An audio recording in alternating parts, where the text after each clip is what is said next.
Happy Sunday, everyone. Hope you all are doing well. That up a little bit. We got a pretty good show lined up. At least I think we do.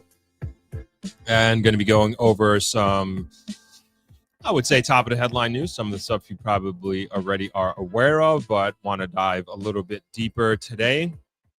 And I'm probably jinxing myself when I say this, but we're going to try to keep it short today. Say an hour, but we already know how that ends up going.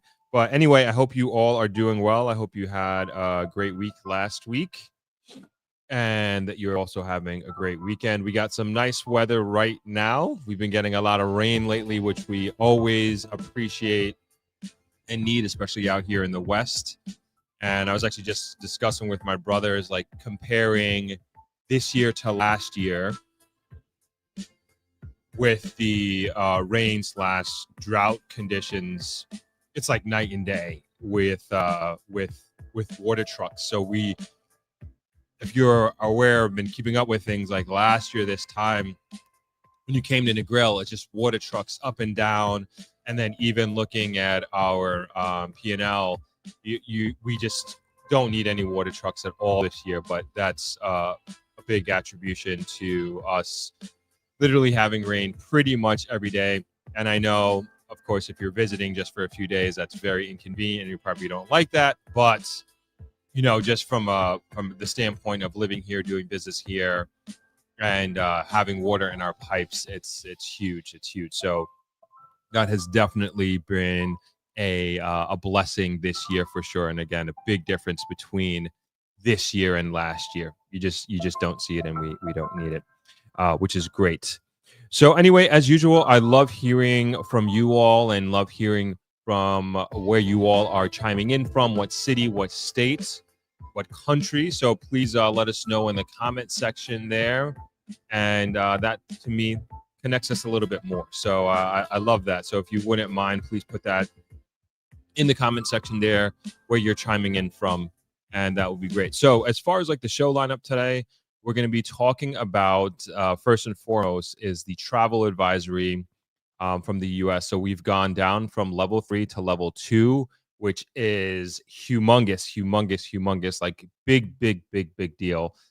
And it just says a lot about a lot of things. You know, I want to dive into that. And it's just not something I don't think just should be brushed over, or something that should just be another news story. But because this impacts Jamaica greatly, much more than I would say other nations. And I'm not, forgive me, like in terms of what I'm about to say. I'm not trying to say this is good to what happened to other nations, which is that there are a bunch of European nations that their travel advisories have increased from level 1 to level 2.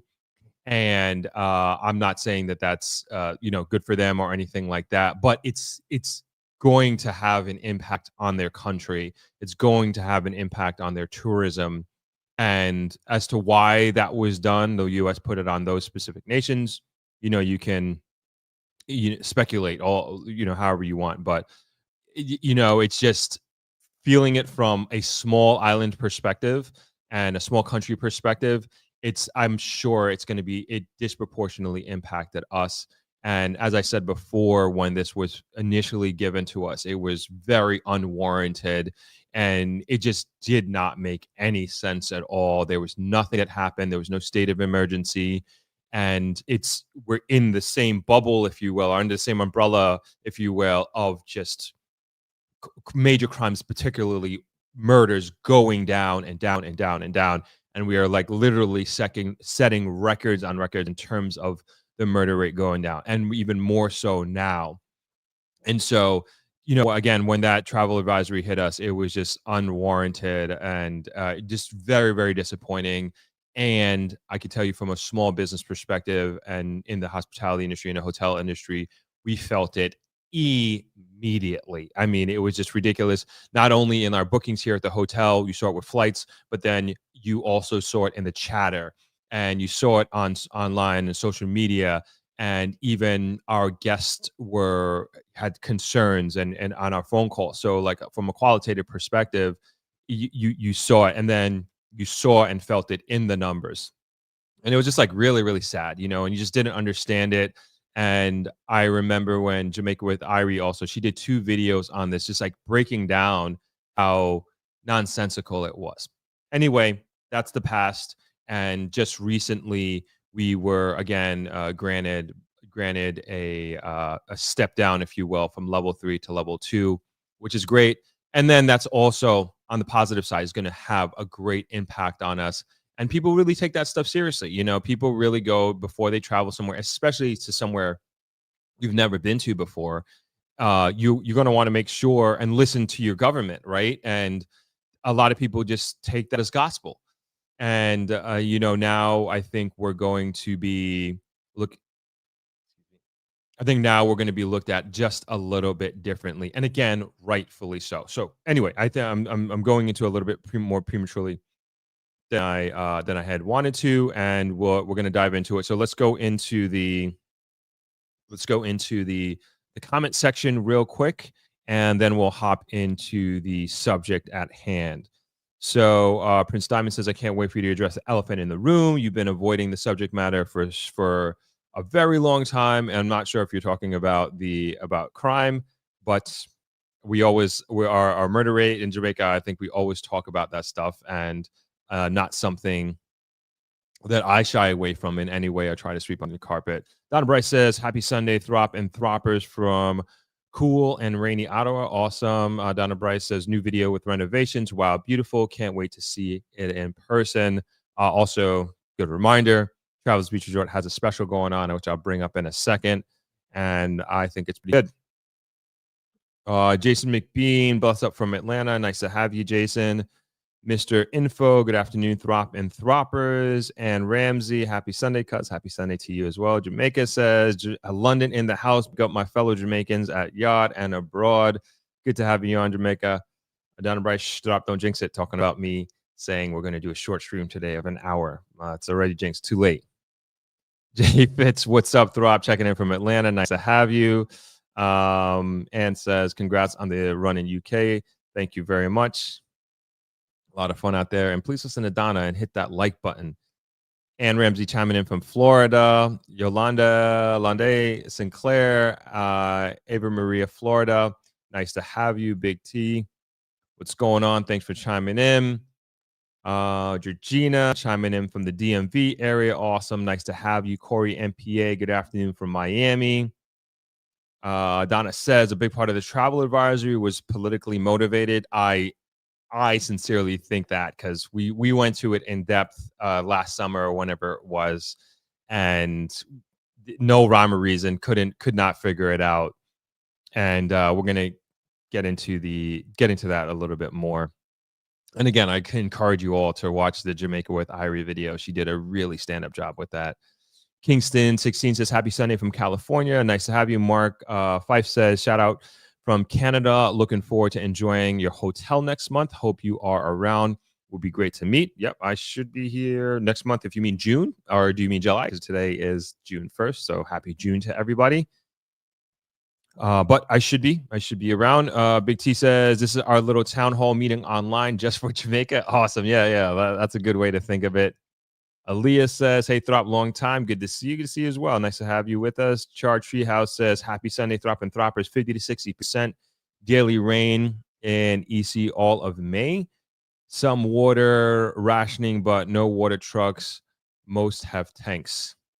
Yeah. So with us, we've built out our water tank system here at Travelers, and so have many other hotels as well, because we've been dealing with this unprecedented low water levels for the last few years, and hotel operators have been preparing accordingly. But you can only have so much storage, right? You can only have so much storage and do it for so long.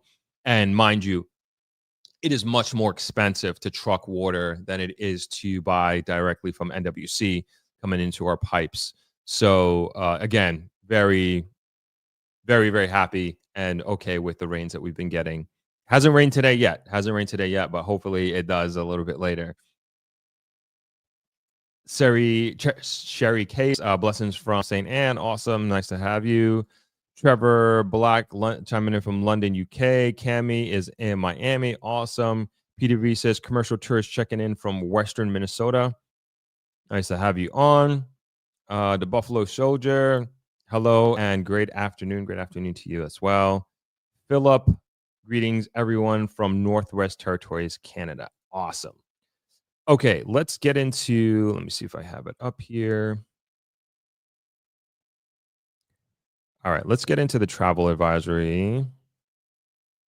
I mean, we don't really got to read the article, but I have it up anyway. I might as well, since I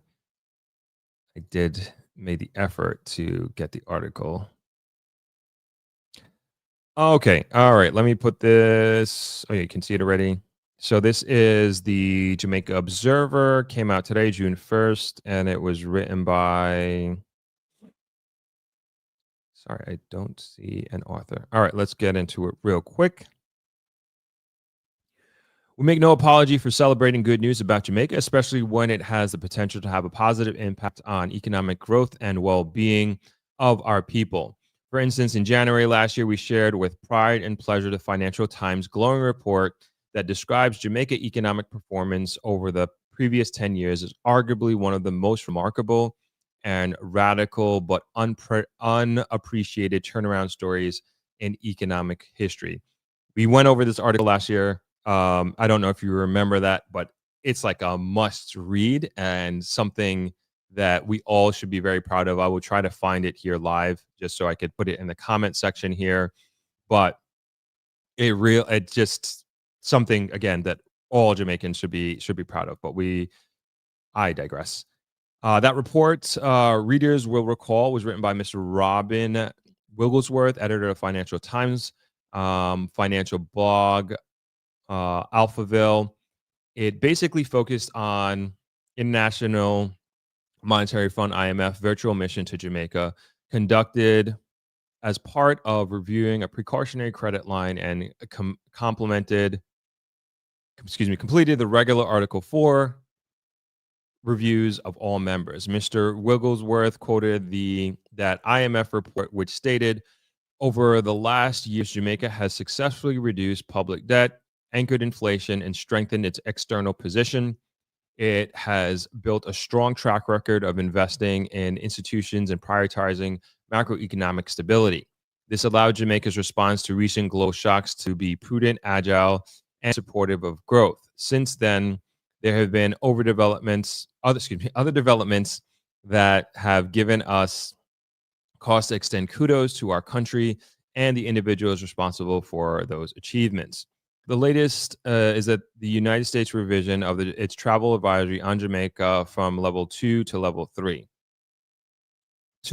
Jamaica to level 2 from level 3. Hold on, I need to make this bigger. I am not seeing these words.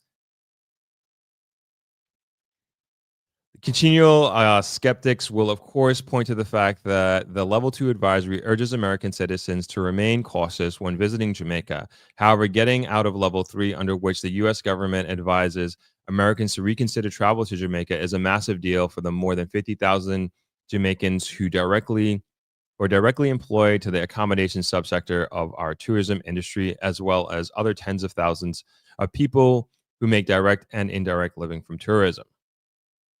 The fact that the United States is our main source market, with just over 79% of the 4.3 million visitors we welcomed in 2024, plus the reality that last year Jamaica earned over 4.3 billion US dollars from the industry, also make the upgraded travel advisory a massive deal. For it speaks to the survival of Jamaicans who work in hotels, villas, apartments, attractions, air and seaports, tour companies, restaurants, Jamaicans who offer transportation services, vendors, farmers, fishers, entertainers, and more.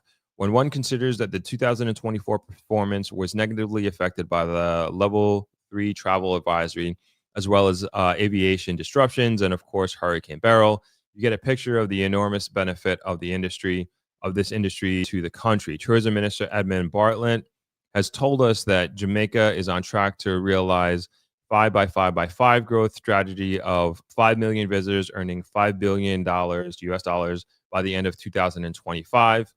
Our hope is that excuse me, our hope is that his projections will be realized because tourism continuing on this upward path can only rebound to the benefit of Jamaicans. We have no doubt that the steady reduction in major crime played a major role in the travel advisory upgrade. Against the background, we commend the security forces for the work they've been doing, the government for its increased investment in law enforcement, and the growing number of Jamaicans who have determined that the country needs to be rid of criminals. Yes, and this is again, as the article said, I'm not going to beat a dead horse here. Like this is remarkable news, you know, and that was one of the things that when Marco Rubio came to Jamaica a few months ago, I remember the prime minister asked him to reevaluate and look at the travel warning that we have been given, and then also to look at how our major crimes, particularly our murder rate, has been going down. And Marco Rubio said that and during the press conference that he would revisit and reevaluate, and it seems like they did, obviously, and it's huge, and it's deserved too. You know, another thing I'll bring up too. Let's see if I can have it here. And this is of course, along the same lines, is talking about the murder rate, right? Is it continues to sorry, gotta stop this one and add this one. It continues to go down. And this is not like, I feel like, because it's talked about a lot, it's just kind of just brushed over, but it's just such a big deal. And it's just like, and it's just really, really good. And to me, we're not living in a utopia, not saying that at all. I'm not saying things are perfect here. Far, far, far, far from it. But I think it's important to just recognize it, and also we gotta toot our own horn as a country, and we gotta be loud and proud about stuff like this, because when the negative stuff happens, there are so many people who come out, and then not only people internally, but then also other outside external sources are ready to push that stuff and ready to push those headlines. So if we aren't doing it ourselves when positive things happen, then who else is going to do it? So as it states here, murders in Jamaica have hit a 34-year low at 43.3%. Amazing, great. And we should not in any way take our foot off the gas pedal. Like, we have to keep pushing this and pushing this and pushing this. And as the article stated, the JCF is doing a fantastic job. And this is not something, and I'm going to keep reiterating this over and over and over again. This is not an overnight phenomenon. This is not something that was even decided last year or whatever. This is 10 years in the making, or whatever it is. Many, many years of effort put towards focusing on the crime situation and the murder situation, and investing in the JCF, investing in intelligence, investing in equipment, investing in investing in the police force itself and the human resources aspect of it. And you see this is like the reward of, if you will, and there's continuing to be more and more investment in the JCF, as it should be, and you're seeing the results of that. And this is like long-term vision, long-term planning, and we need to continue to go down this path. What I would like to see more of, if I can be critical here, is I would love to see more investment in education, along, like, basically essentially using the same strategy, like using long-term thinking, long-term investment in schools, in our teachers, in infrastructure, in curriculum, education reform. And I know that's not something that happens overnight, but it's something that you can feel the difference within a generation. This is 10 years. Imagine we continue to go down this path. What's going to happen in 2035, and where Jamaica will be in 2035 if we keep taking step by step by step, incremental investment, incremental commitment to combating crime, and we take that same strategy and we put it forth towards education. And to me, those are like the two pillars of a society that should be focusing on. Because right now, the way I look at it, this is completely my interpretation, is that fighting crime through JCF, it's like, what would I say? You're you're kind of fighting the mistakes or missteps of a problem that we could have solved further upstream, right? And the further upstream to me is education. And investing more in education is, to me, having a more educated society that will make more, just better educational decisions, as opposed to knee jerk reactions, or maybe even creating opportunities and making a better decision as to whether choosing a life of crime, or maybe making a poor decision in a moment and reacting. Because I think a lot of that sometimes happens a lot here, as a matter of fact, especially with most of the crime and most of the murders being domestic and not necessarily crimes of opportunity. And if we have a society that is just far more educated than we are, and I'm not sure how we are exactly going to measure that. Like, do we measure that by how many high school graduates, how many college graduates that we have increasing over a 10-20 year period? But to me, that's something that I would love to see as our direction, that I would love to see us move into, just more stronger and more forceful. And I know it takes resources to do that, but I do think that addressing the safety issue is paramount. It's extremely, extremely important, and it is the priority without question. Having a safe society, and also even perception, is very, very important, right? Because if you don't perceive your community, your country, your parish to be safe, that's going to hinder you from doing so many different things. Even when it comes down to the economics of spending money, certain places, certain times, certain locations, even traversing throughout the parishes, traversing throughout your community, and then even from an investment standpoint, which is where I would say the position that many of us come from. If you don't perceive where you potentially could be investing, potentially you could be retiring and living as a safe place, or a place that you can live freely, then it's not going to happen. And then, to me, the same thing with education. So now that this is not, again, not figured out, but like we're on this path again, my personal opinion, I would love to see, on the other side of it, more of an investment in education. And to me, that's when we're really going to be moving into like a really phenomenal society. And you'll start to see, I think, in a big way, in a meaningful way, Jamaica really, really reaching its full potential. So with the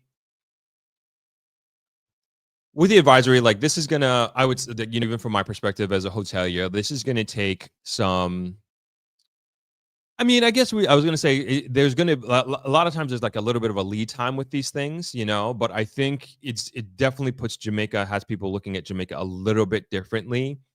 And as far as booking goes, there's just a tremendous, as we talked about last week and previous weeks, there's just like a tremendous amount of uncertainty going on globally. And I'm sure you all know and know what I'm talking about, and feel what I'm talking about in your respective lives and your respective professions.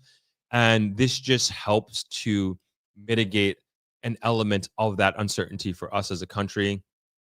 And even again, from our perspective, tourism perspective, and hotel perspective, you see, you see in our forecasting, it's when you look at year over year and you put yourself in, like, what we do in the hotel industry, like, you try to put yourself in see where you were last year, looking out towards the future. So we'll be in June 1st, 2024, and we're looking at the next essentially in the next 90 days. And you're looking at your bookings, you're looking at your reservations, and then you're also looking at what you have in house, and you're comparing it to last year. And we're doing the same thing this year as well. And you're seeing the softness. When you talk to other hoteliers and you talk to other people in hospitality, you're just like, oh, this is. And then also, mind you, last year, then that was we got the double whammy last year. So we got the increased travel warning from level 2 to level 3 plus Beryl. It was like terrible. And so, as today officially starts the hurricane season of 2025. Fingers crossed, knock on wood, we don't have a barrel type situation, but you never know, and got to prepare accordingly. And they're saying it's going to be a pretty active hurricane season, but again, the level 2 is just really great. And I can't overemphasize it. There was another thing that I wanted to get into, but before we do that, let's get into some comments. I see them coming in, and then we'll get into my next point, which I'm sure will come back to me, hopefully. All right, let's go to the top. What's going on, Jeff?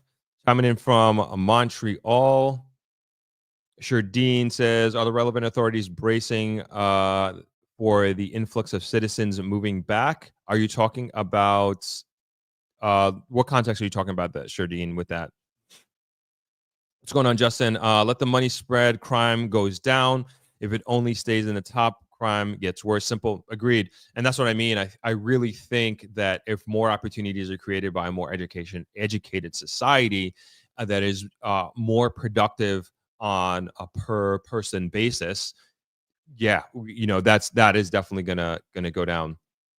Jamaica says both for Jamaican citizens and the economy, especially when compared to more severe advisories, level 3 or level 4, benefits for Jamaican citizens and the economy. One, maintain tourism. Tourism flows. Tourism remains viable. A level 2 advisory is not a warning to avoid travel, so most U.S. travelers will still feel comfortable visiting Jamaica. Let me finish reading your points here. Confidence boost compared to level 3 or 4. Level 2 suggests Jamaica relatively safe with some precautions. This can maintain tourism, a key sector for Jamaica's economy. Sustain employment, jobs in hotels, transportation, food, and entertainment. Stay more secure due to continued tourist flow. Let's see. Perception of relative stability better. International image, level 2, while not perfect, positions Jamaica more favorably than countries at level 3 and level 4. Encourages investment, business, and assessing risk. A level 2 rating signals that risk is manageable, supporting FDI and foreign direct investment and partnerships.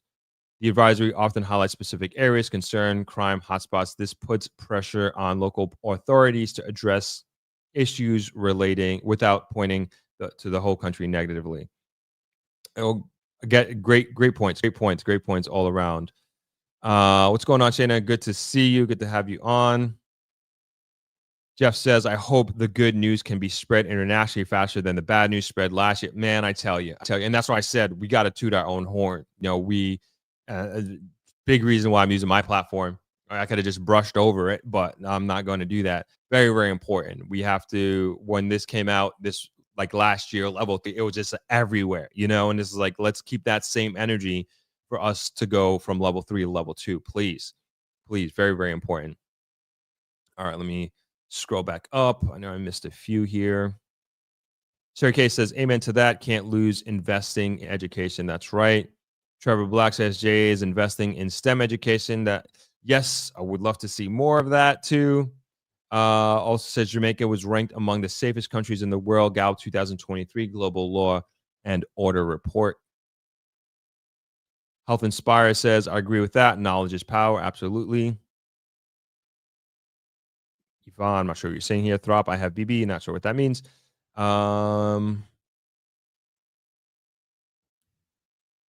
Donna Bryce says, repeat visitors to Jamaica were not deterred by the advisory. No, I agree. A lot of repeat visitors actually laughed at that.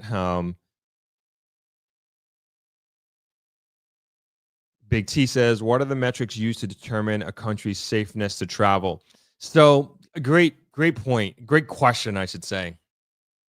And so and this is why it was, and I hate to beat a dead horse here, and because I did this last year when we got this determination of going to level 3, and you look at other countries that just didn't make sense, like that were lower than us, so to speak. And the two that I looked at was South Africa, and the other was Mexico.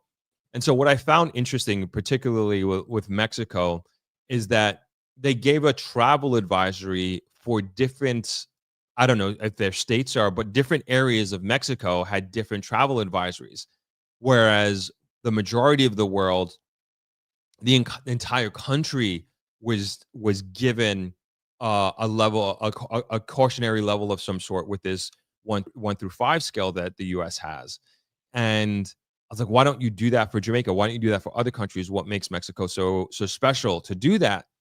And obviously Mexico's in the U.S. backyard, and that's where a lot of people go there and enjoy. And I'm not trying to say like Mexico should be a level 4 or anything like that. I'm just more looking for like equitability and understanding as to exactly how this works and how the scale works. And then moving over to South Africa, which I've been to a few times, and it's just like far, far more dangerous than Jamaica. Like leaps and bounds more dangerous than Jamaica. Like I can't explain to you. Nothing happened. So I want to say nothing happened to me. I love South Africa. I'm going back to South Africa. I could actually see myself living in South Africa. I really, really, really enjoy that place. But the amount of warnings that I have gotten when I got both times that I went twice. Yeah, both times that I've been there, and I went to Cape Town and Johannesburg both times. And the amount of warnings that I had been given, especially because I'm a runner, of just like how dangerous it is. And they were just telling me that last time I went there, I was in Johannesburg, and I was going for a run. It was still light out in the evening, and I was about to go, and we were staying in a five-star hotel. I don't know if it's downtown Johannesburg, but in a very popular area. And they told me like you can't run around here. They were like you will get robbed. They told me that there's somebody going to come up to you who's going to pretend to be a police officer and rob you. I was like, I don't run with my phone, and it's like they're going to still probably try to rob you. I was in same thing happened in Cape Town, and the first trip that I went, I remember again, tons and tons of warnings. I went on a run. I took early morning run. I took my phone with me, and I first run I went out, and like I came back to the hotel with my phone, and I didn't know the neighborhood, so I just in case I got lost. I wanted to make sure that I can kind of Google Maps my way back. And they just told me like you cannot run with your phone. Like they are going to rob you. They're going to rob you. And man, and I ended up the next run I went on. I left my phone, took the warning, and then I ended up getting lost, and I had to ask somebody how to get back to the hotel because you go on these long roads. But and my point is, it's like that sort of stuff doesn't happen in Jamaica, And I run ton all the time. I know Negril is my hometown and everything like that, and I'm very very free here. But I run all over the country, and train all over the country, going on long runs, going on 15, 20-mile runs early morning before the sun comes up, and in no way do I feel threatened, or in no way do I feel in danger. I have to look over my back. The most I would say, like, I'm careful and cautionary of are the drivers, more than anything else. But I'm not fearful of my life. I'm not fearful of getting robbed or anything like that. That just doesn't exist in my mind as a seasoned veteran runner who runs all over the world. But I go to South Africa, and I'm continuously warned about that. And so it's a blessing to be able to do that here and train here. And then even when I am running in the early mornings in a different parish or in a different town around Jamaica, more often than not, there are going to be other people in the community that are exercising in the morning as well, whether they're going for their morning walk or whatever have you. Happens every day here in Negril. Every morning, I didn't run this morning, but every other day that I ran last week, I'm up before the sun comes up, and I'm out training, and I see tons of walkers and tons of people enjoying life and making fitness a part of their priority. So very very different. So it's just like that's just like my personal experience with being in South Africa, and then also Jamaica. It's just very very different, a very different mentality to approach a country and to approach an area. And I'm saying this to say, like, Jamaica, at the time that I was making this example, we were put at level 3, and South Africa was at level 2, which is like nuts. It just I was like, what? Like it's legitimately like it's quite dangerous. And I know people who've been robbed there, you know. I know people who've been robbed there. It's just like personally, it's like it's just crazy. It's just crazy. So to answer your question, Big T, what determines that? I'm not sure. I really don't understand the scale, and I'm not sure what determines it. Um, I have no idea. I have no idea. So but I just wanted to kind of just lend my personal experience of those countries, and then Mexico too. I'm not again. I'm not here to bash another country or anything like that. That's not what I'm saying. And like I said with South Africa, like 100% going back, 100% going back. Love it there. Absolutely love it there. But you know, it's also how you move, and like even coming in Jamaica, like I always say, like it's how you move around here. And I've been here 19 years, and I've really never had an issue. I've never had an issue. I never have feared for my life or anything of that nature. And I don't know. I feel very free and feel very fortunate to call Jamaica my home. So anyway, I could go talk about this kind of stuff all day long. All right, let's get back to the comments here, and then we're going to move on to our next subject.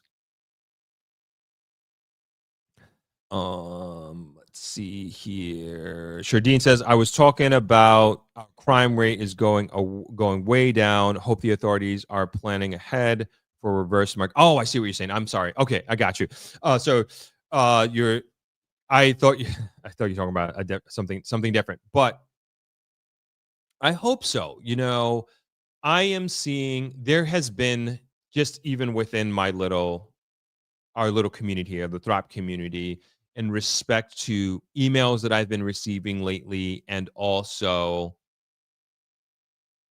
DMs. And what's also interesting is it's like I haven't been it's just kind of crazy with this community. It's just like I haven't put out content. I haven't put out content in pretty much months. I've been doing the live streams, but I haven't put out content since March, since I think the daily vlog. I can't even remember. And the flow of inquiries, I want to say, have increased. And it's just kind of crazy to me.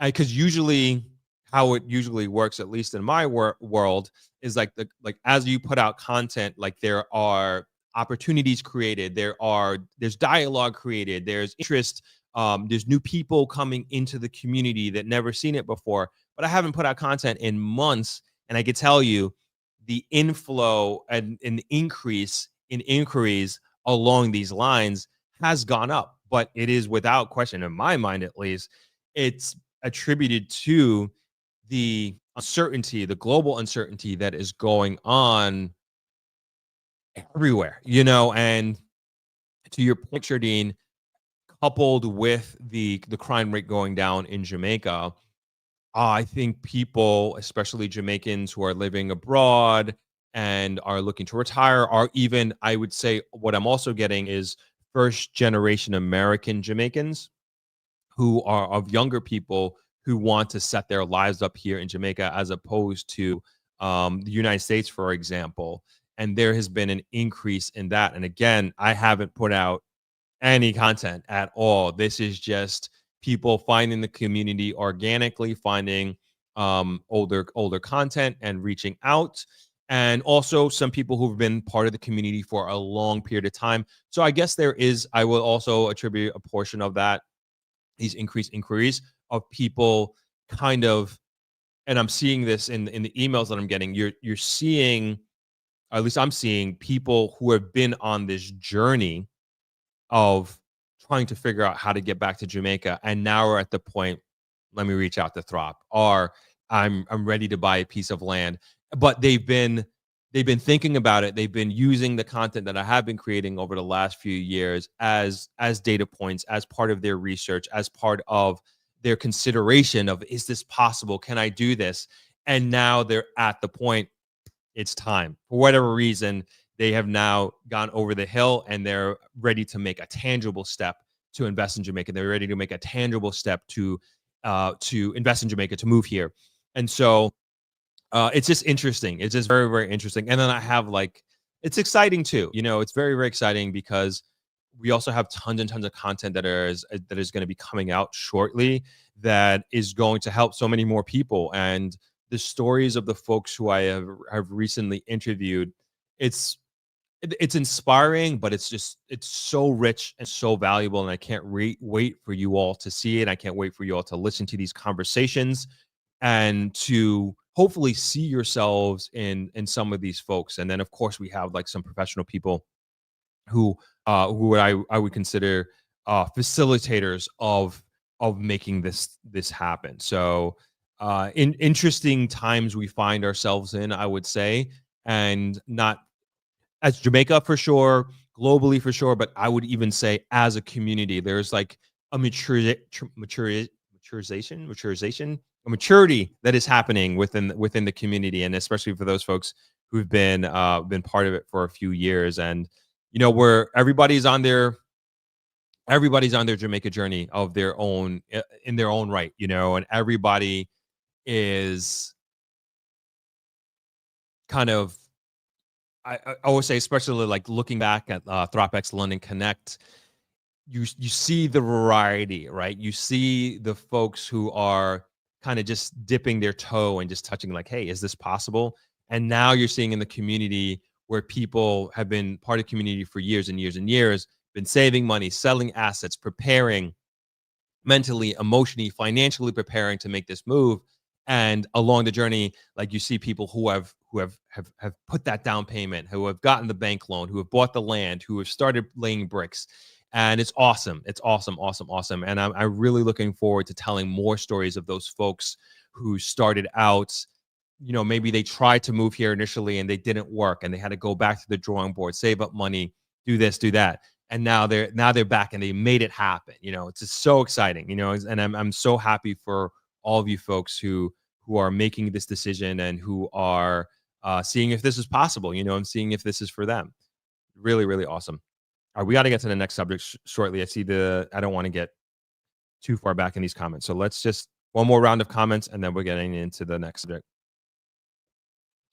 Leah, what's going on? Donna Bryce says, some of the all-inclusive hotels discourage visitors from leaving the property, painting a distorted picture of the area. I am very security-minded and move around Jamaica freely using common sense. That's exactly what you need.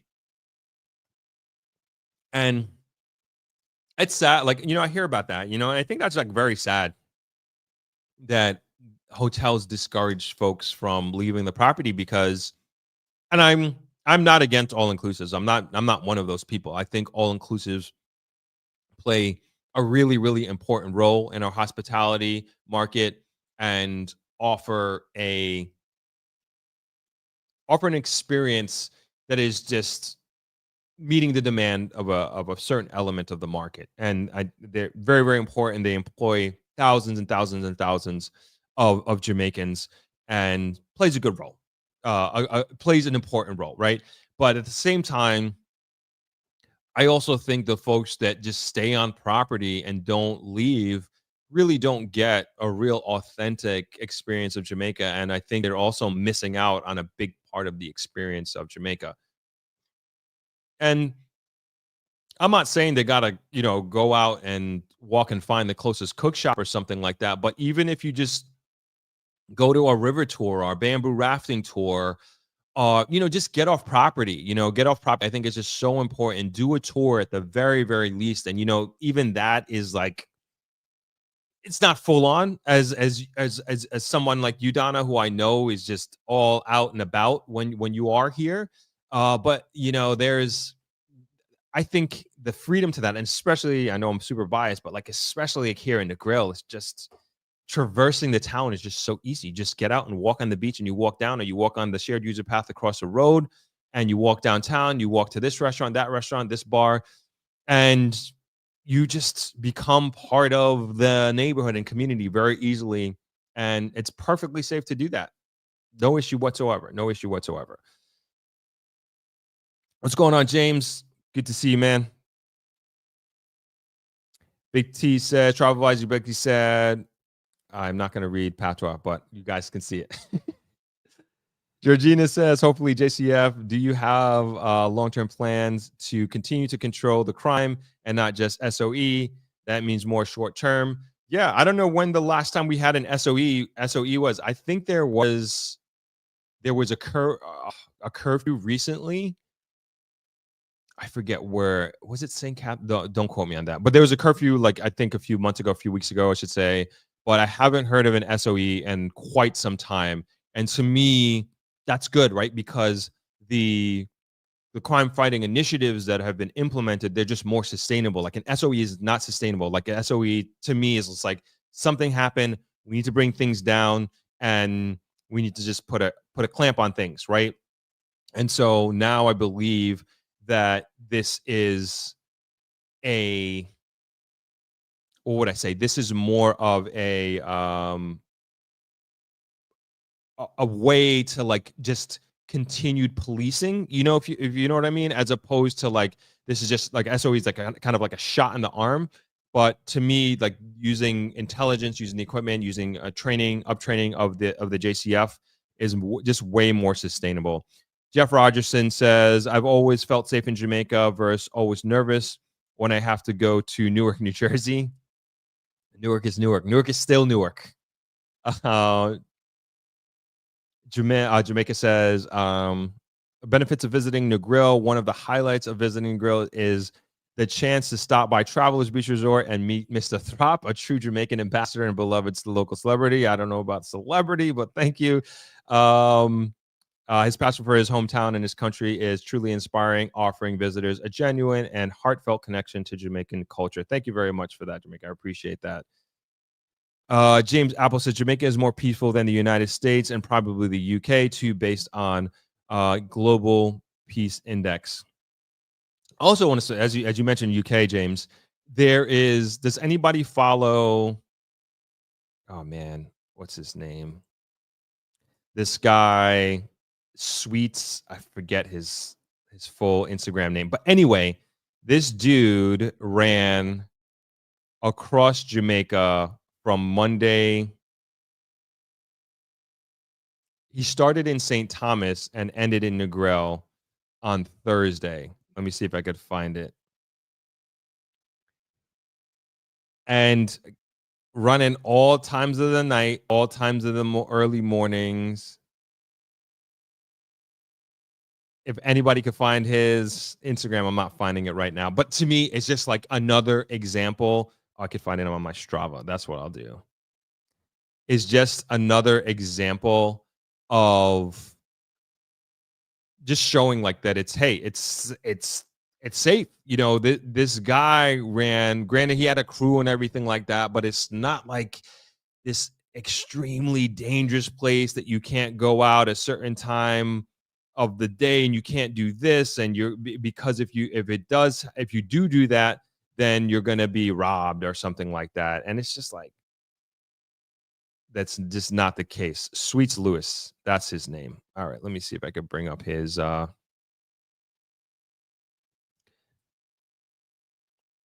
profile here. So he ran across Jamaica, which is obviously crazy. Yeah, let's bring it up here. Huge congrats to him. That is not something that is on my bucket list at all. But, never say never. So you can see it here. Project Run Jamaica. He ran from east to west, 220 miles at a pace of 12:42 per mile. And he did it in 46 hours and 45 minutes. Obviously he didn't do it in one go. He did it from literally Monday through Thursday. And he ended up here, West End Negril. And I was trying to link up with him, but it just didn't happen. And, huge congrats to him. and just an amazing feat. He's half Jamaican, lives in a reason you triggered me with UK. He lives in the UK in London, and just awesome, awesome, awesome. And he partnered with Puma, and I don't remember the other sponsors, but of course I remember Puma because it's a running shoe. And I think this is just another great thing for Jamaica. Is just, I'm not encouraging anybody to run across Jamaica or anything like that, but it just goes to show you that again, he ran across the whole island. As far as I know, uneventful. Like, not, I followed him on Instagram and in stories and everything like that, and he was perfectly fine, and he made there safely. Last time I checked, he was at a hotel in Montego Bay doing AMAs on Instagram. His feet got torn up, but he's fine. He's fine, and I think this is a great thing for Jamaica, and I know the content coming out of this on YouTube and Instagram is just going to again put Jamaica just in a different light, especially an influencer of his stature and doing something of this nature. All right, let's keep rolling here. Bubbles Lifestyle says, good afternoon, Throp. I totally agree with you. Just enjoy Jamaica, love it, and all its vibrance of the country. Natalie Holmes says, can't, but I know now that some guests take those warnings to heart, and it isn't helpful to local businesses. Yeah, not at all. Not at all. For Eva says, we all know who Throp is voting for. Who we voting for? U.S. or Jamaican? Jamaican voting. We're talking about. Debbie Douglas says, hello, Throp and Throppers from Toronto, Canada. Remember to hit the like button. Yes, please. Helps out a lot. Annick says, I've always felt safe. I walk, take local taxis, and on the road, organize and unorganized tours. I've been all through Westmoreland, Montego Bay, Ochi, Negril. I always talk about how safe it is. James says, it's so safe. I don't need a bulletproof vest on. Yesterday's Jamaica is not today's Jamaica. Fat Joe voice. Hey, Mrs. Bradley. Hey, Throppers. Good afternoon. Have a great weekend. Oh, Mrs. Bradley, I'm just about to talk about the beach park, which I'm very, very excited for. We did it. Good job. Good job. We're going to get to that in 1 second. Jay Fitz says, I've never felt unsafe in Jamaica / Grill, and I walk at all times of the day, evening. I don't bring attention to myself and just go about my business. Same here. Same here. Same here. Shout outs to you, Justin, for being a channel member for 37 months. Appreciate you, my man. I appreciate all my channel members and Patreons. Thank you guys so much for your support. You make all this possible. Justin says, very important subject. Great job talking about this as usual. Appreciate you, Justin. Thank you. Thank you. Thank you. We're going to take a quick break here, and then we're going to get into our next subject, which is Beach Park.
right, those are our renovated. Excuse me. Those are our renovated standard rooms that we have here at Travelers, which are pretty awesome. We started rolling out our key card system, so now we have electronic key cards for all of our doors, which logistically is just so much easier from a hotelier standpoint. You know, just having a what would I say? Having just assign room keys instead of having a like, you know, when you have a key for a room, you obviously need copies. People guests lose them all the time, and then you need housekeeping. Like, oh, forget about it, you know.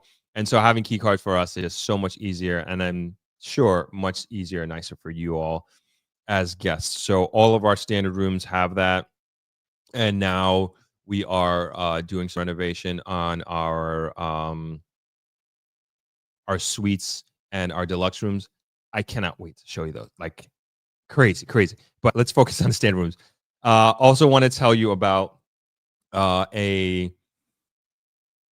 special that we have going on here. Jamaican residents get 35% off when booking before June 30th. And we have all of our renovated rooms that are up and running. Those suites and deluxes, we should be good to go by July. No promises though. You know how the construction goes, but they're working very hard. Cannot wait to show you what's happening in those. Like, it's crazy. But anyway, we're also doing 20% discount on meals and massage services, as well as 15 to 20% off on water sports. For those that don't know, we have a dive shop here. We have so if you are certified scuba or want to get certified, you can do that at Travelers, which is pretty convenient if that's something that you've always wanted to do. So 15 to 20% off all of our water sports and 15% off on our gift shop. So we got some good deals, good pricing going on here, and you can experience our newly renovated rooms. And again, can't wait to show you the suites. Do you have Donna? I just saw your comment about doing a video walkthrough. Do you have a video coming out? I shot it in March, but it's the last vlog from my vlog series, but just haven't had the time to get around to editing it. But I've started to get back into the editing room, and that'll be out this week for sure. And I do a walkthrough of the standard room, so you're going to get that. Taria, I hope I'm saying that right. Hello, nice to have you, and thank you for being a channel member. Appreciate it. What's got going on here? America is code red when you have cops in church monitoring. Oh wow. All right, let's get to the Vivian, I'm having a problem booking reservation. What's your suggestion? What's your problem with that? Let me give you. Somebody actually reached out to me to do that. Had an issue as well. I'm gonna give you the guest relations number here. I'm gonna put it in the comment section there. So if you want to make a reservation, you can, or have any questions, you can WhatsApp this number, 1-876-307-9130. 307-9130. Problems booking. Georgina says you have same here. Problems booking in December. Checking out January. Okay, I will look into this. I've had several people reach out to me this week about that. Sorry about that. Not sure what's happening. Not sure if it's the phone number or the website, but you can go to tbr.travel to book there. As far as I know, that is all good. You can book there, but if you can't, you can also reach out on that WhatsApp number that I just put in the comment section. Sorry about that, everyone. I will talk to my brothers about that. Okay, let's get to the next subject here, which is, let me see, the beach park. Okay, so this is exciting. This is super exciting. If you were here last week, I was talking about, so last week's stream, I was talking about the Guardian Group 5K race that they had on Saturday night, which I won.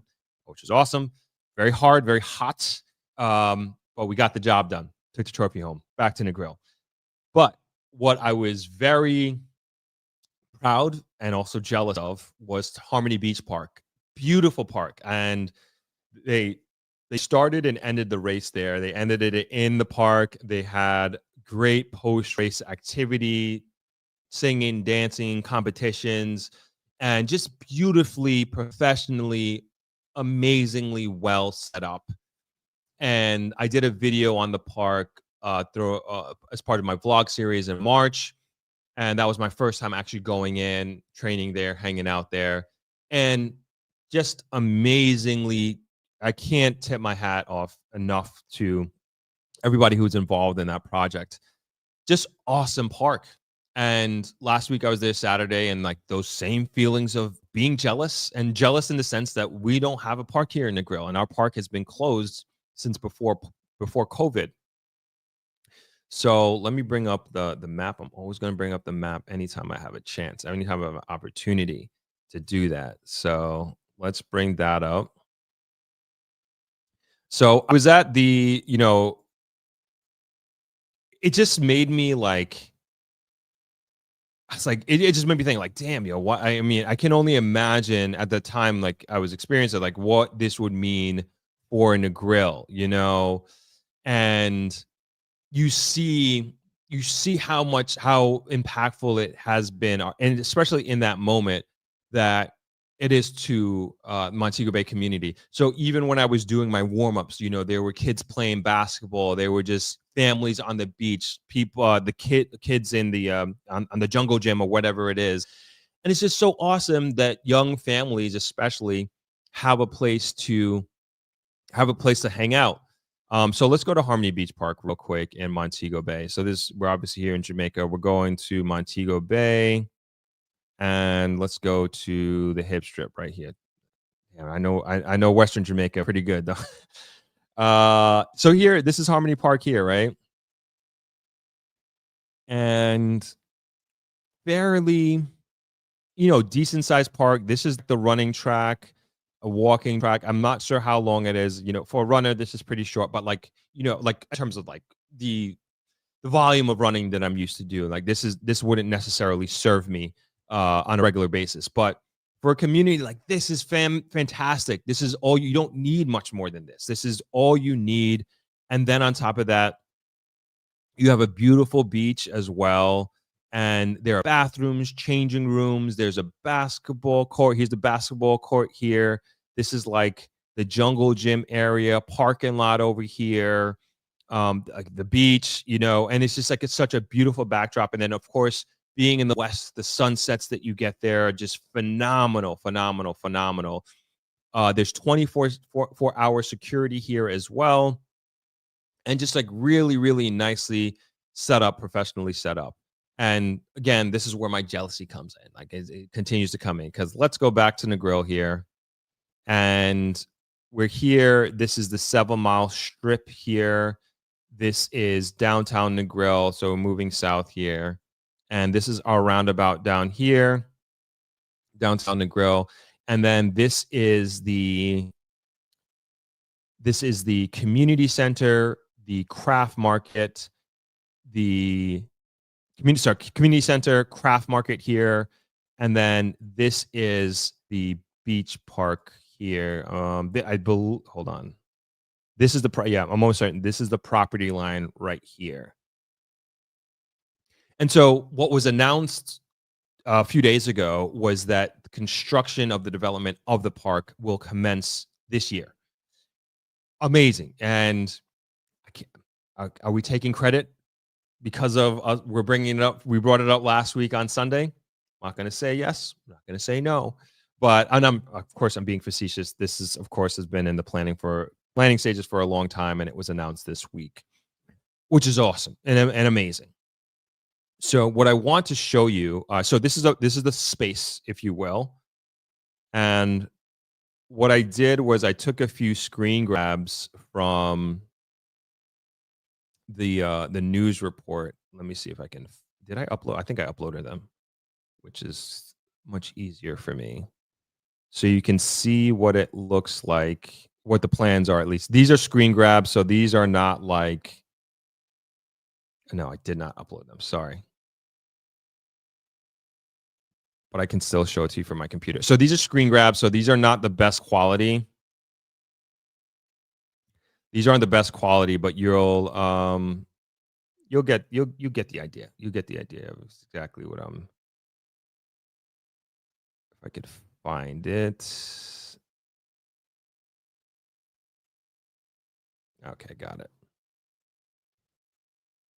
All right. Boom, boom. And we got 3 screen grabs.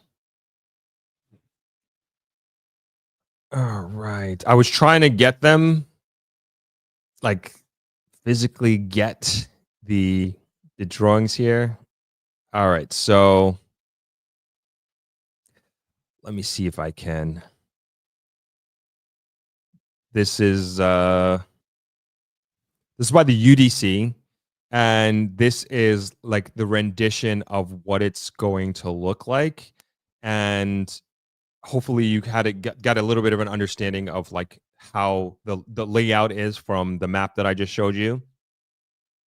And can you see? Hold on. Can you see my? Okay, there you go. You can see my mouse now. So this is the South Negril River here. This is the well now the craft market, but they're calling it the Artisan Village, and they're going to have performance, culinary, and craft. And then this is the beach park itself.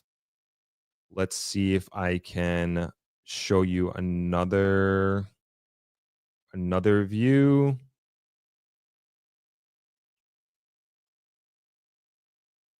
I think this one's a little bit better. Okay, so let's see. So it looks like some sort of amphitheater, and I know they were talking about this for a while. I'm not sure, like, don't quote me on this. I'm just going off of like the visuals of a screen grab from a news report. I'm just trying to make sense of this layout. And so this is Norman Manley Boulevard here.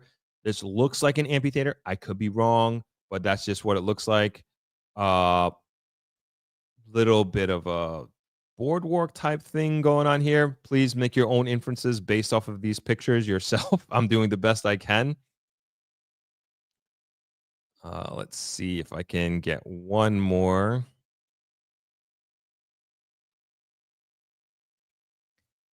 All right, this is the last one that I have. Wait, I feel like we just saw this one. Yeah, we saw that one already. Sorry. Let's do one more. Let me find the other one. Oh no, we didn't see that one. No, we didn't see that one.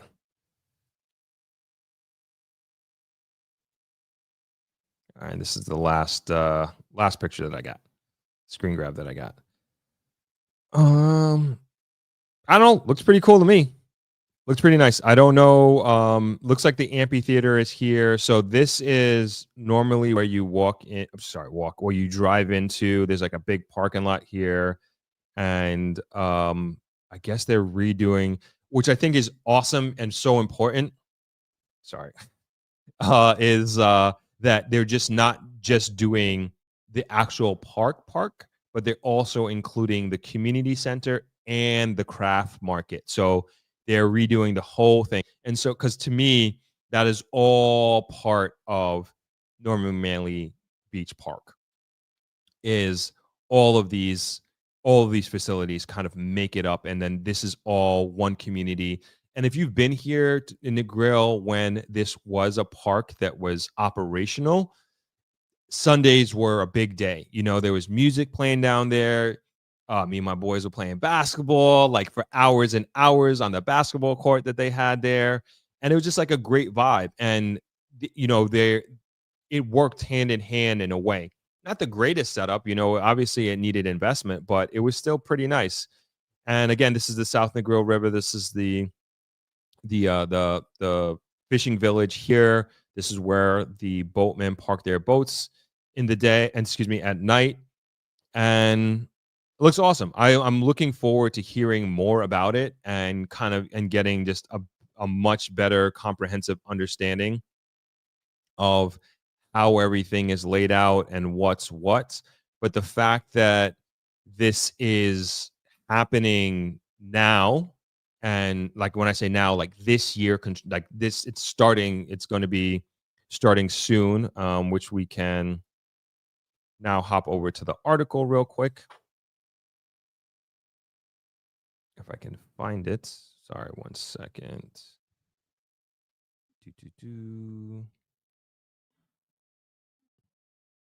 All right, let's hop over to the article.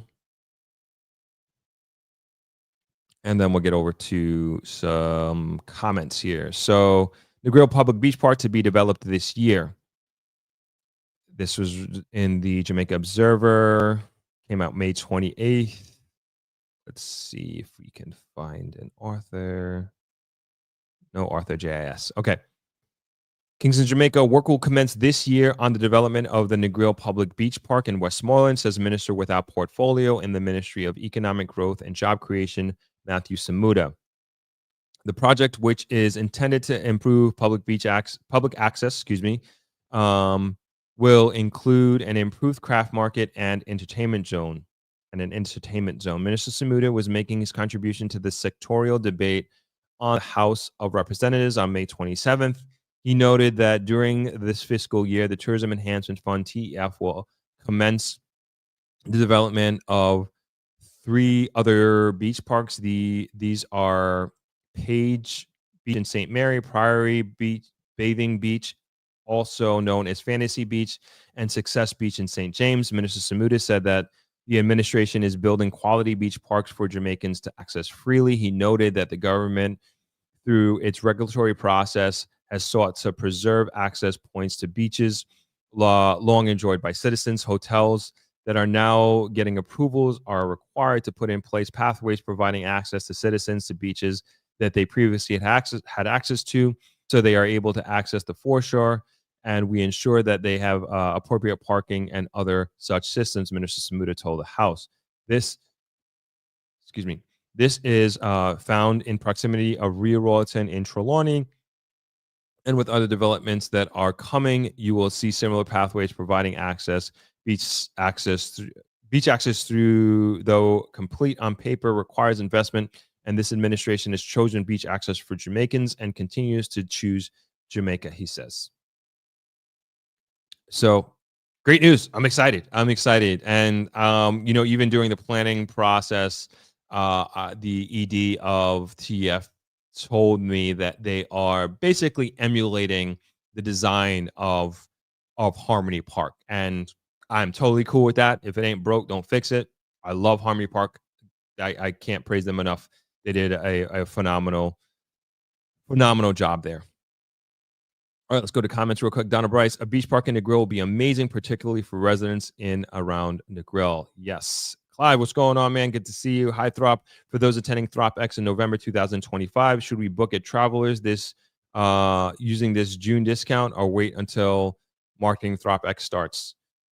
Good question. I don't know if there's a booking window. I got to ask my brother. Sorry, you put me on the spot here, Clive. Good question. We have rates for ThropX, like we always get rates, but I will double check to see like what this includes, the booking window for the discount in terms of like, does this go into the winter? It is for the summer only.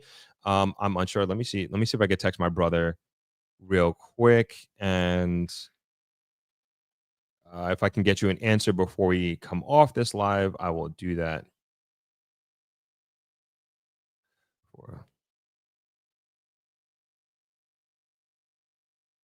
Sorry, 1 second, everybody.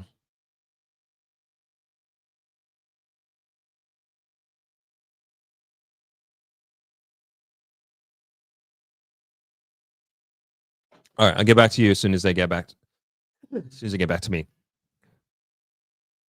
But yes, that also gives me an opportunity to tell you about ThropX.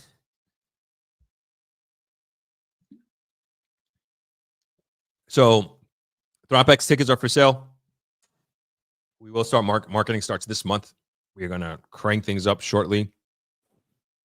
But tickets are for sale. I know some people have already bought, which is awesome. It is from the 16th to the 23rd of November, right here, Travelers Beach Resort in the Grill.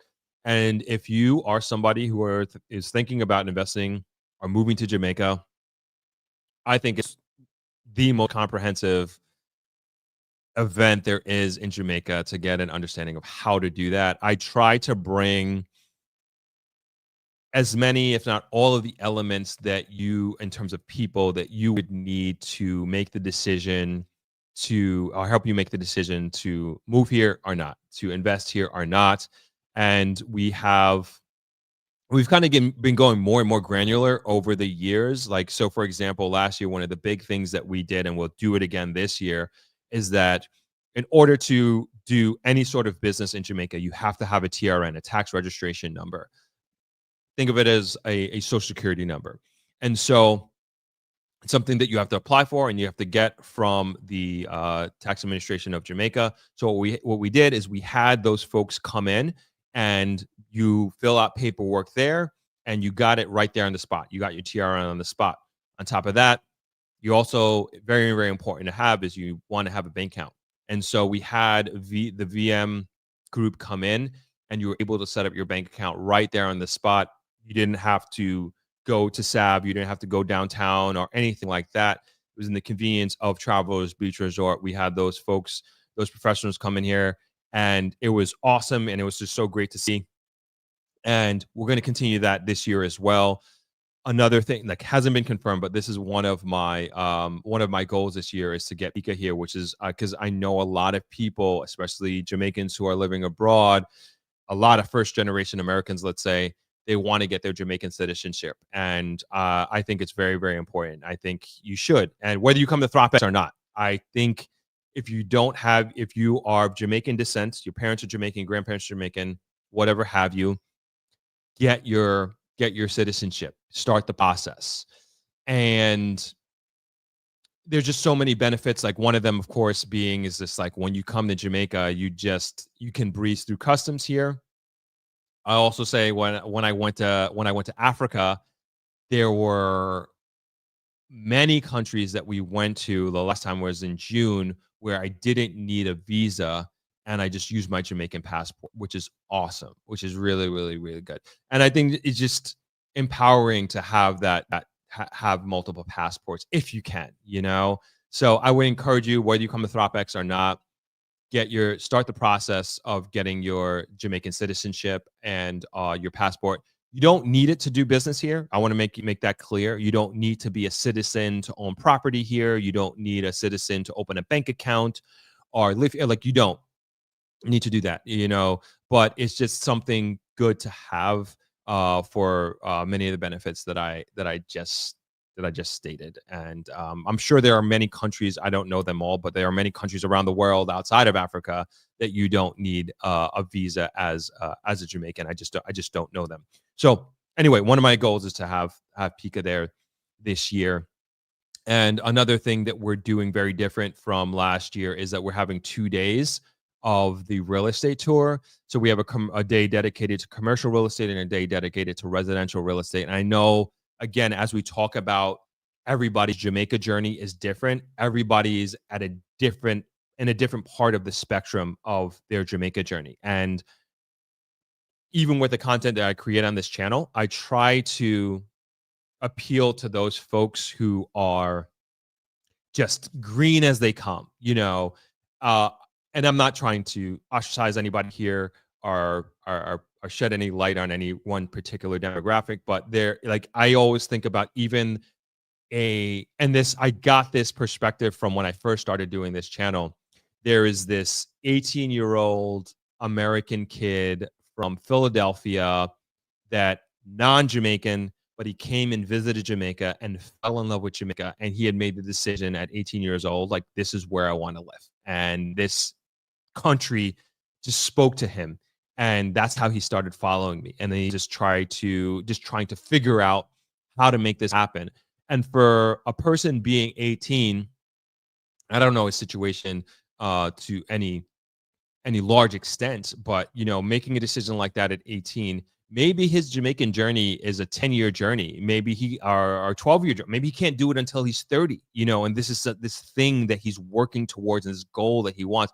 So I try to speak to a person of that nature. And then also on the other side of the spectrum, like you are along the spectrum, let's say you have Jamaicans who have been working in corporate America for 20 years, 30 years. You have Jamaicans who have are just ready to retire from and move here and have a retirement home, or somebody who wants to invest in Jamaica and are just looking for guidance. And I try to provide the content that help those folks. And then of course with ThropX of like just talking, helping people, or helping facilitate that as facilitate their Jamaica dream, as we like to say here.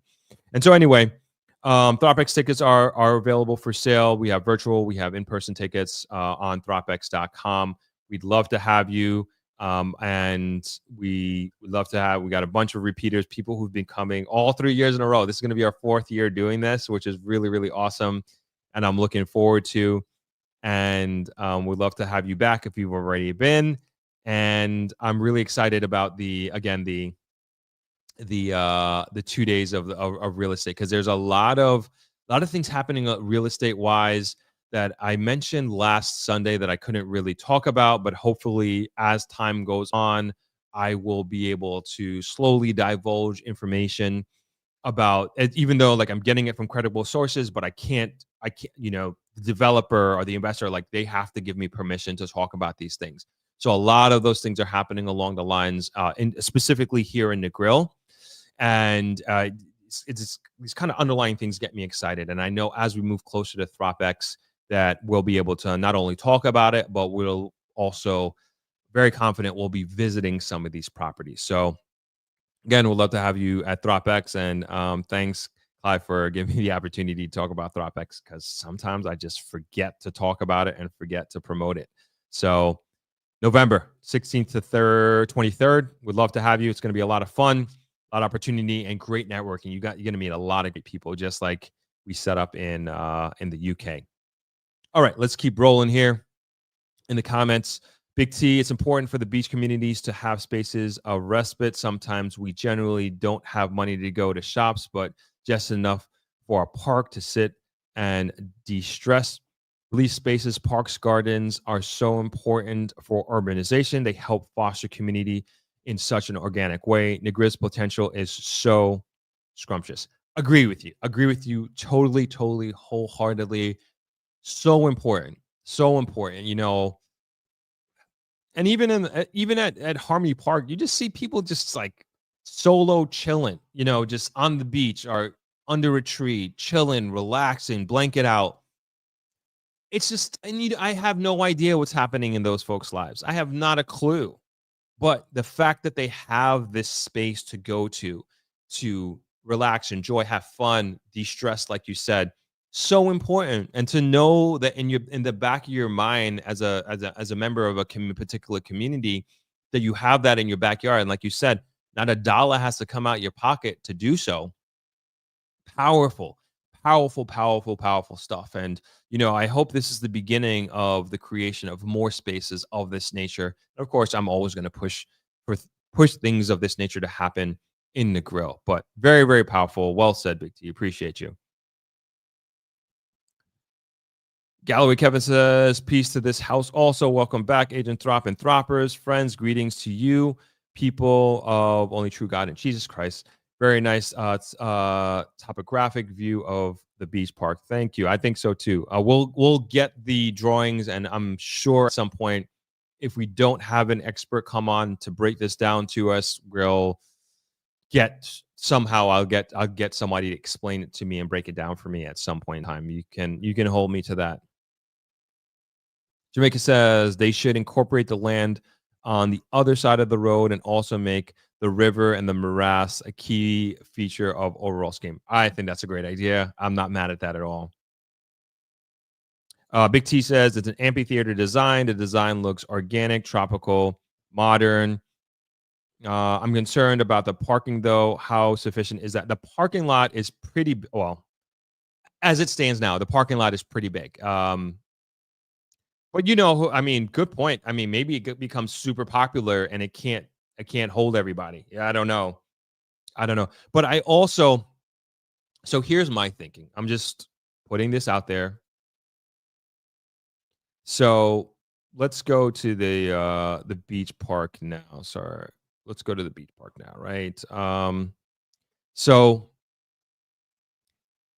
what this also does, right? And this is for us here, potential investors, potential people who are looking to retire here, live here.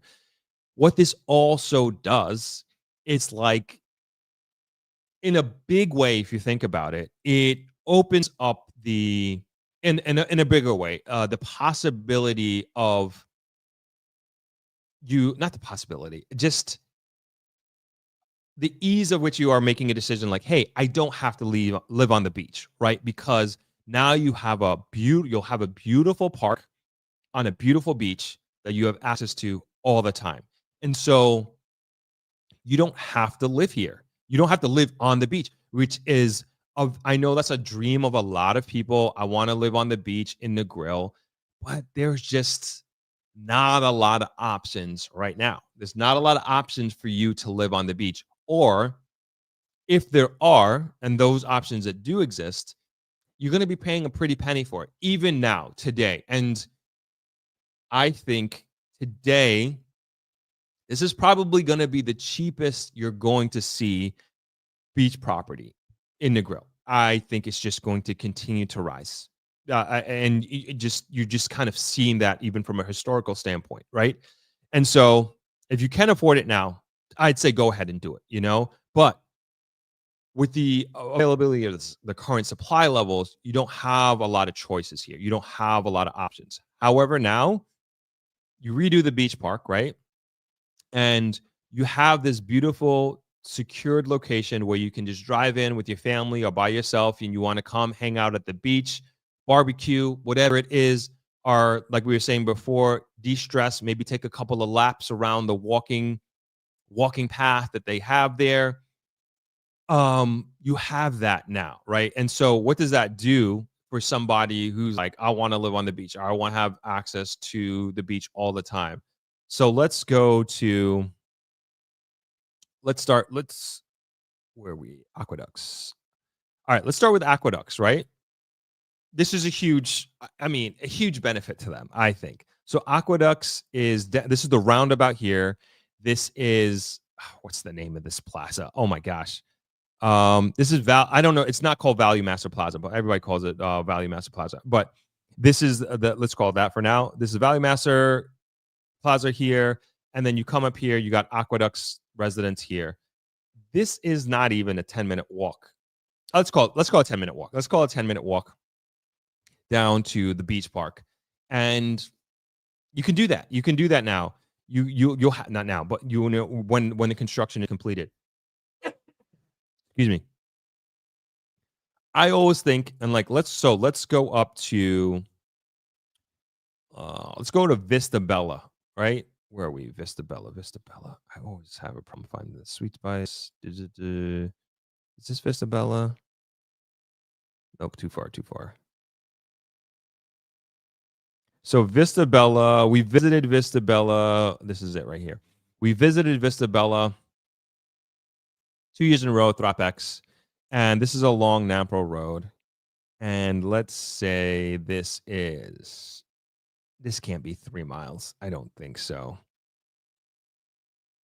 Is it 3 miles? Let's call it 3 miles. I don't even think it's 3 miles. But I don't think it's close to 3 miles. But it's a quick drive. It's less than a 10-minute drive, maybe a 7-minute drive. If you're living in one of these residences, this is Negril Estate. I think so. All right, this is Negril Estate. Yeah, this is old. That's why I'm not recognizing it. So this is Vista Bella here, which is adjacent to Negril Estate. And imagine you buy your piece of property here and you could go to the beach every day. You just make your left turn and you're there in less than 10 minutes. You park, you enjoy, you come back. And it's very, very doable. And to me, like it opens up, like, I think personally, like it increases just overall the value in the grill, not even like a monetary value. I think just the the quality of life value here in a big way, you know. And to me, again, it opens up. You buy a lot here. These are 10,000 plus square foot lots here that you can purchase and build your dream home here. And you can drive to the beach if you want. And then the airport is going to be a lot closer to you as well in Little London. So I think it's a good thing. This is great. I think it's really, really great, and is just opens up the possibilities in a big way. All right, let's get back to the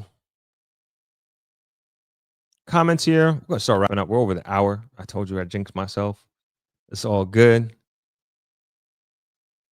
James Apple says there were parties at night back in the day. You're talking about the beach park. Yep. I remember that. Big T says also, while it's important to have more developed public spaces, still leave a portion for a hole in the wall beach access. Yeah, definitely. That's the part of this. Like you'll still have beach access. It's a very, very important part of this, having beach access. And also we do have hole in the wall beach access as well along the 7 Mile. I always point to, even here, like this is Travelers right here. This is access to the beach here. This is a public access road. There's another one right. Oh shoot, did I miss it? I think this is it. This is Beach Club. Yeah, there. Nope. Sorry. This is public beach access right here. This is Kiki's new coffee shop and the grill. Definitely check it out. I had my iced coffee this morning from there. But just before Kiki's, there's a public access road as well to the beach. And there's several along Norman Manley Boulevard that you can go. Even there's one at 1 Mile as well. You understand where I'm coming from. All right, let's keep going here. Donna says, this park is such a welcome addition. Beautiful parks, Emancipation Park in Kingston, Harmony Park in Montego Bay, and now the Grill. Great way to develop community spirit and place to relax. Absolutely. James says, put me on as a speaker for ThropX. I got you. I'll put you on the list, man. I'll put you on the list for consideration. Justin says, what are these crowns next to people's names and XP? Crowns next to people's names. I'm not sure. Am I missing something? I'm not sure. I'm not seeing that right now. Maybe I'm missing something. RGB needs to be featured in ThropX too. RGB. What is that? Jerome, are you able to have us and US and Jamaican passport? Yes, I do. I have a Jamaican passport and US passport. I've had it for years, so you're allowed to do that. Vito Williams says, did you say you can get citizens through one of your grandparents with Jamaican? Yes, you can. You can do that. Jerome, I thought the US forced you to give that up. Nope, I have both. I've had it for I think since 2008, I want to say. Got my global entry, TSA pre-check, all that as well. So no issue, clear, and Jamaican passport, no problem at all. Donna Bryce says Club Kingston has now totally renovated and now looks like Club Mobay. Wonderful lounges when traveling. Awesome. I got to check that out. Last time I was in Kingston, they were under construction. It was closed. Sherry K says, yes, you can have multiple passports as long as you qualify for them. Why is there a crown next to my name now? I don't know. I'm not seeing what you're seeing. I'll have to take a look at it later on the replay, but I'm not seeing what you're seeing. Aaliyah K says, is it difficult or impossible to get Jamaican citizenship as someone born in London?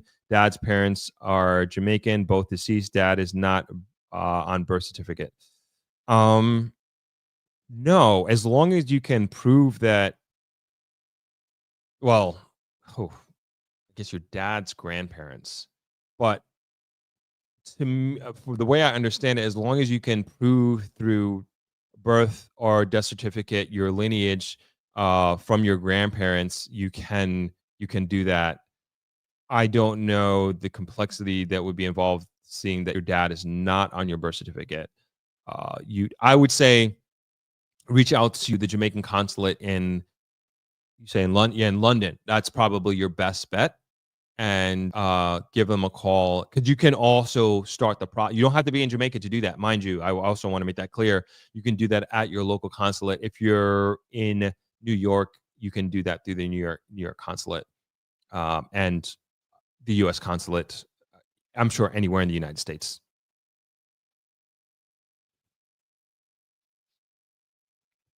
Jay Fitz says 2 days of real estate tour is great. Doing it in 1 day is a long day. Yes, and we've heard you on the feedback forms, and so we're not doing that. We're not doing that this year. We're gonna do 2 days. Sorry about that. For the last few years, it was a long day, but long days, but they were very fruitful, I think, for many people. Chartria says, Negril Beach Park, any suggested names? Perhaps your channel can create an inclusive international naming campaign competition. I don't even know. They might have a name already. And I don't necessarily want to take that on, to be honest, but thank you for the suggestion. Camia says the scheme for the park may expand in some years. I look forward to it. Yes, you never know. 5-mile distance from beach, still phenomenal. Yes, I think so as well. Big T says no problem at all, even with the parking is not directly on site, within reasonable walking, security, accessibility distance, security and accessibility distance, because it may serve not only the beach but other neighboring spaces. And like in this, you're even thinking about, I'm thinking about the event that took place, the 5K at Harmony Park last Saturday. I think it was 3,000 people or something, some amount of thousands of people who participated in that. And there's no parking lot that can hold, like, a lot of people. We parked at Pier 1 parking. And so that's how, and we paid $1,000 for the parking, which was fine. And people parked all over and then walked to Harmony Park. So I can imagine there being great events like that at the beach, at Negril Beach Park. And so what normally happens is, I'll just bring up the map again, is that people, like, if there's an event of, and it's usually a party in Negril, but people just park along Norman Manley Boulevard. Not the most efficient thing, but what's going to happen, I'm telling you this right now, if there's an event here, this parking lot is actually obviously going to fill up really quickly. And the street is just going to be on the soft shoulders on both sides. It's just going to be filled with people parking there. Or you can just stay at Travelers and then walk down if there's an event there. Just saying. But that's what's going to happen. I can tell you that. I don't know if there's any plans to have a designated parking lot. I know they were talking about this for a while, for years ago, when Dream Weekend was like crazy about building some sort of public parking, and then doing busing people to the venues. But that we don't have that in existence in Negril.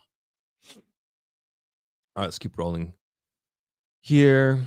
Yo, what are you guys talking about with this crown? I am not seeing this. I don't even know what that is. Let's see. KJ Martin said, remember the Portmore Park is almost done. I heard about that. James says, I just got my Jamaican passport this year in March. And you're American, right? James, you have a U.S. and American passport. U.S. and American. You have U.S. and Jamaican passport, right? Shauna says, did you receive the ThropX proposal memo that was mentioned in Thropper's think tank? No, I did not. I have to take a look at that. I'm backed up in emails and messages. Trust me. Darnell, what's going on, man? Thank you so much for the donation. As always, I appreciate you doing my part to keep the channel running smoothly. I appreciate you. You're always doing your part in a big way, man. Thank you. Justin D says, eventually Negril will need a bypass road or a new bridge. Yes.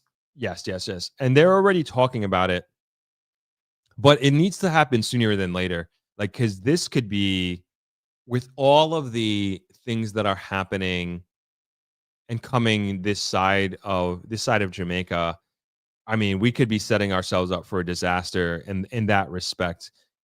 This, and I know they're already talking about this, but I haven't heard it like get a stamp of approval. But they were talking about doing a bypass road behind the the um the morass here, because you can't cut through the morass. This is an environmentally protected area.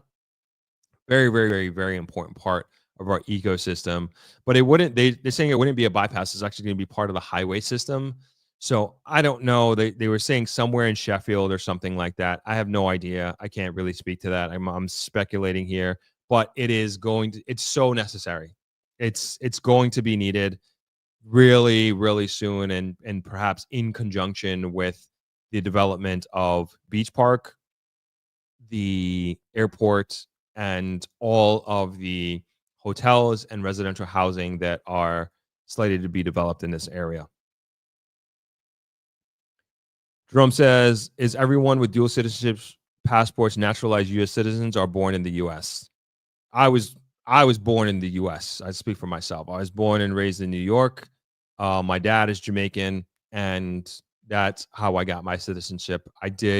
How I did it is like when I first moved here in 2006, I got what is called an unconditional landing stamp in my passport, and that allowed me to stay in Jamaica for like I wasn't required. I didn't fall under the 90-day stipulation of staying in the country, because I was like transitioning here, and I was in business, in the hotel business, and I needed to stay here longer than 90 days at a time. So I got that, and then while my while my citizenship was being processed, I used that to move in and out of the country without issue.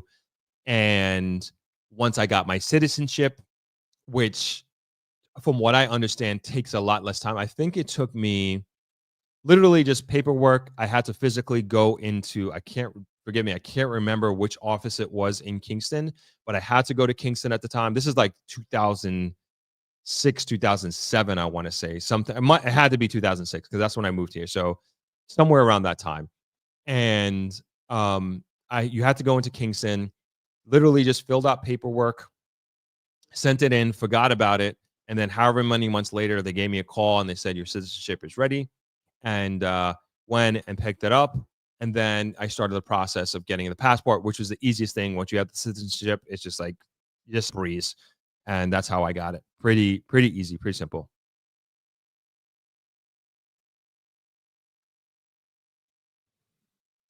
Sean 876 says, I'm British, UK born. Both sets of grandparents are Jamaican, and I had my Jamaican passport and citizenship since 2009. My children have theirs too, along with our British passport. There you go. Great example. Thank you for sharing that to Sean. Appreciate that.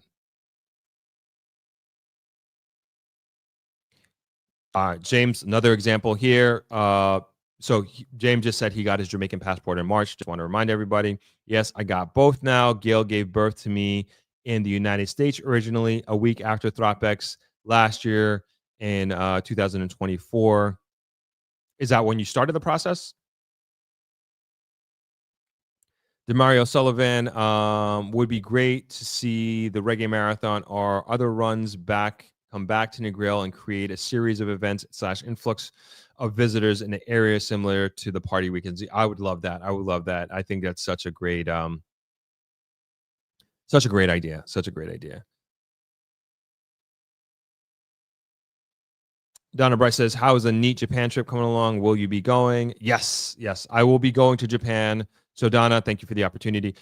So we're doing, for those that are unaware, my family has a nonprofit organization called the Negril Education Environment Trust. If you're interested, you can visit the website there, neetja.com. That's NEETJA.com. And this year, from August 1st to August 10th, we're bringing 12 of our NEET Jamaican students to Japan as part of a cultural exchange program that we've been doing and fostering relationship that we have with the prefecture of Tottori in Japan. And next year actually marks the 10th year, which is crazy, the 10th year of the twinning of Westmoreland and Westmoreland, the parish of Westmoreland here in Jamaica, and the prefecture of Totori. And we were pretty much, my family's nonprofit was pretty much on the ground floor of that relationship. And that first year, uh, Japanese students came to our knee classes here at Travelers and interacted with our students. And then we had promised that we're going to go back. We were going to do the same and reciprocate. And in 2019, we were able to do that. And we brought 13 students at that time. And it was meant to be this thing that we would do regularly, but then COVID happened, of course. And so now this is the first year since COVID that we are going to be going to Japan. And we were invited officially by the Totori government to come and go to Japan and to participate in the World Expo. I'm not sure if you folks are familiar with the World Expo, and that's taking place in Osaka, Japan. And it started in April and it goes until October. And it's a huge event that happens every 2 years in different countries around the world. And we're so proud to be going and representing Jamaica. And our students are going to actually be performing on Jamaica Independence Day on August 6th on the big stage at World Expo 2025. And so very, very, very excited for that. And the students are learning their Japanese. They're practicing the item that they're doing. And we're also raising funds for it. So if you are inclined to want to help out and want to assist with that, we are raising funds. And we did a big fundraiser I did a 12-hour live stream on my YouTube channel to help raise funds and awareness of that, which was fun and also challenging. And if you are open to giving back to that and making that happen, you can do so at neatja.com. Really appreciate it. And so I just saw your comment. How much money do you have raised at this point? We are over the $20,000 mark right now, which is awesome. And we're getting there. Next month, I mean, this is actually a critical month because we have to buy the tickets. We have to buy the plane tickets this month because they're just gonna go up. And we have a goal of $45,000. So we keep pushing. Every little bit counts. A $5, $10, whatever it is, $100, $1,000 would be great. And anything that you have and can contribute, we really appreciate. So that is August 1st to August 10th. But we're looking to buy the airline tickets this month, as a matter of fact. Jeff, thanks so much for the $10. Really, really appreciate that. Thank you for supporting the channel, support what we're doing here. Really, really appreciate that. Jeff says, hopefully they make road improvements prior to the opening of the new international airport. They better. All right, let's keep rolling here. Got the I'm going to leave the NEAT website up there for anybody who's inclined to donate. And we do stuff year round. This is not just something that we do this year. We have our tablet classes every Saturday throughout the year, and it's an ongoing thing. As you know, it takes a village here, and we are just trying to do our part. And there's a lot of people involved who really make this magic happen, this NEAT magic happen. All right, let's keep rolling here. Jay Fitz says, would it be helpful to have a speaker at Thropback to talk about the requirements for citizenship? Yes. So that's Pika. That's who I'm trying to get to come to Thropback. It's not confirmed. But we're putting it out there in the universe, and hopefully over the next few weeks and months, we can talk about that. Oh man, thank you, Justin, for the kids. You donated so much money, man. Appreciate that. Justin, thank you so much. Thank you. That is going right to them. So what I'm doing also, if you are donating to NEAT, all the fees is just I'm covering that. So the YouTube fees, that is. So that's fine. Thank you very much, Justin. Thank you, Aaliyah. Thanks for the advice. Appreciate it. Thank you for the donation. Thank you so much, guys. Thank you all. All right, let's keep rolling here. We're gonna hit 2 hours. We tried for the 1 hour. We failed. That's okay. Donna Bryce says Missy Memphis in Capital of Casual is a great resource regarding Jamaican citizenship and permanent residence process as well. Absolutely. I've seen her literally handhold people through the entire process. Great, fantastic group, Facebook group. You just type in Capital of Casual, and I would encourage anybody to join that who wants boots on the ground information, not only just on how to get your citizenship, but just a great community, just a great Negro community. Jamaica says got both Jamaican/British book. Jamaican passport expired, born Jamaican here. Gotcha. Aline Watt says, we just have to stay neutral on DT politics. Our prime minister is doing a good job not to criticize the 10% tariff and the restrictions of hiring Cuban healthcare workers. I think so too. James says, yes, I started the process after ThropX 2024 because of the business being at Negril Treehouse. It took me about 4 months max. Granted, I pay to have express service for my citizenship. So I've heard this before too. So like I said, when I did mine, I want to say it was about 8 months. And so people, I've heard 3 months, I've heard 4 months of getting their citizenship by just filling out paperwork and doing that. So it seems like the system got a lot better and a lot more efficient. So, and James is an example of that. So you don't have to wait nearly a year like I did. I think so. Aline, that was the other thing I wanted to talk about, but we are wrapping up here. But something to keep top of mind. I'm trying to just look for the article here and I can't find it.